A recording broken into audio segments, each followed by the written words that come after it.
Dersimizi devamlaştırımız hürmetlik vatandaş. Bugün Çesaq 2019 yılı 12. ayının 7. günü hafta şembe. Endiki mavzumundakılar kodlamında görsetti. Amerika Cumhur söhbeti ciddi kitivatıdı.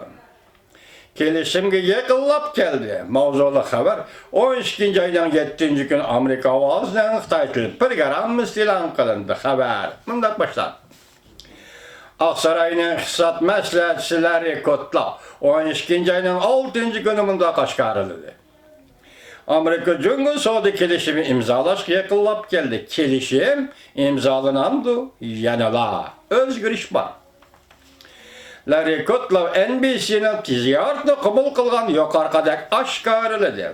Bu yakından bir-iki özlük söz özgürüp durgan söhbetke alakadar.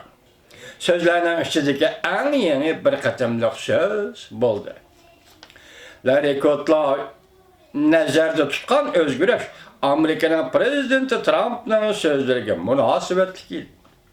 O mundaq dedi, Prezident Trump bir qancha qatim bildirib o'tgandek, agar kelishim, yaxshi kelishim bo'lmaydi ekan, kelgusida davomli o'tirg'i chiqadigan aqliy mulkni o'g'irlash masalasi bo'yicha bergan va'dalar qat'iy bo'lmaydi ekan, qonun ijro qilish tartiblari o'z o'rniga kelmaydi ekan, Prezident Trump mundaq dedi, biz kelishimga imzo qo'ymaymiz, ketiblar. Qalımız. Larry Kudlow tushundirib mundaq dedi. Prezident Trump'ın deməkçi bolğan agar biz unumli qonun ijro qilish tartiblariga erişəlmisək, şəhənçilik vədilərə erişəlmisək, biz kelishim imzalamasaqmı bo'ladi. Aksaray'ın bu yuqori darajalik maslahatchisi mundaq dedi. İki taraf, yani Amerika Cumhur kelishim imzolashga yaqinlab keldi. Kelişim intayin yakın. 11. ayda yakınlaşkandı mı yakın. Yani bir qatam uçuruşuş vekiller dercilik boldu. Köpçeke. Söhbet, kuruluş karakterlik boldu. Goya herkene söhbetleştik.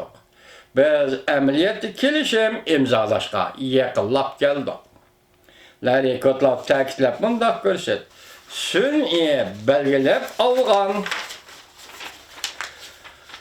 ahiraka çek yok, lekin paketlar özgermedi. 12. ayının 15. günü intayin moyun bir gün.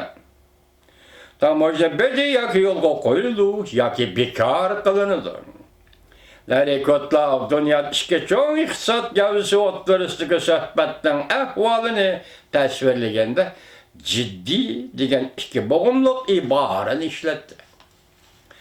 Larry Kudlow mundaq dedi. Mening ciddi degenim bu bir intayin mühim bir iş. Sen berip taqıladigan barliq ahvallarni tekshirib ko'r. Ko'radigan bo'lsang tavakkalchilik, dodkash intayin zor. Biz yerdagi alolmaymiz. Biz har qanday bir davlatning jungi bo'lsin yoki har qanday bir davlatning bizning texnikamizni o'g'irlab 5. avlod texnikamizga munosabatlik ilg'or. Nazoq bir taraf qilish texnikamizga buzg'unchilik qilishiga yo'l qo'ymaymiz. Prezident Trump haftaning 4. kuni mundaq ko'rsatdi. Amerika Cumhur söhbeti yaxshi ketyapti. O to'liqlab yana mundaq dedi. Yangi boj elish jihatda zodi nima ish yuz berdi? 10 kunlik vaqt qoldi. Lekin hozirgacha bu masalani texnik muhokama qilmadi.